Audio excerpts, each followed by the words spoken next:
Parku arkeologjik i Amantjas pritet të cilë përmes gërmimeve që do të vijojnë të dhëna të reja dhe të rëndësishme mbi këtë zonë me vlera të veçanta historike. Arkeologu dhe historiani Krel Diançipa konfirmon se tashmë puna do të përqendrohet në atë që konsiderohet zona urbane e qytetit antik.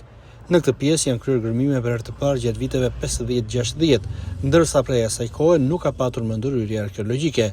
Rifillimi i kërkimeve pritet të nxjerrë në dritë informacione të reja mbi historinë, kulturën, urbanistikën dhe fazat e zhvillimit të parkut arkeologjik të Amantjas.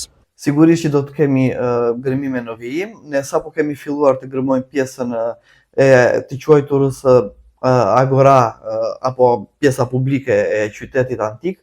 Këto gërmime duhet të thënë që rimarrin gërmimet e nisura nga Hasan Ceka dhe Skënderaj Namari në vitet 50-60.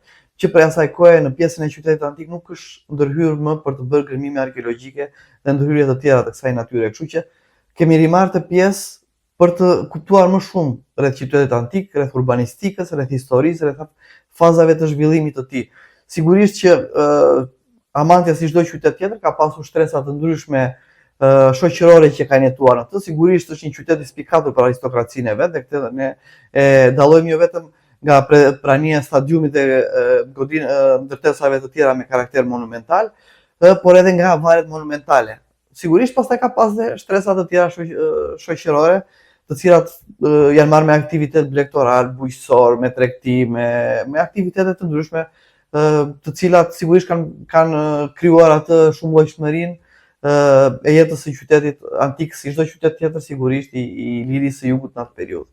Është e rëndësishme për historinë, pasi ne fillojmë të kuptojmë, le të themi, organizimin e Amantjas në shekullin e 3 para erës sonë, organizimin urbanistik dhe të njëjtën kohë edhe zhvillimin demografik të saj, por nga ana tjetër është e rëndësishme sepse kuptojmë që në shekullin e 5-6 pas erës sonë, Amantja ka qenë një nga qytetet në qendër, le të themi, të konflikteve të asaj periudhe.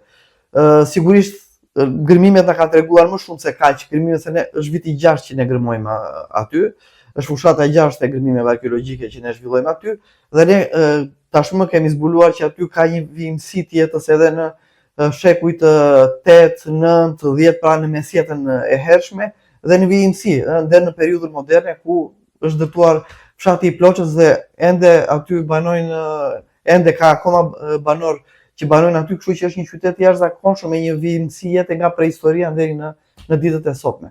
Vetëm pak kohë më parë në këtë park u realizua një tjetër zbulimi i rëndësishëm arkeologjik, ndërkohë specialistët do të vijojnë me ndërhyrje të tjera, të cilat pritet të pasurojnë më tej njohuritë historike për këtë qendër me rëndësi të madhe për trashëgiminë kulturore dhe historike të vendit.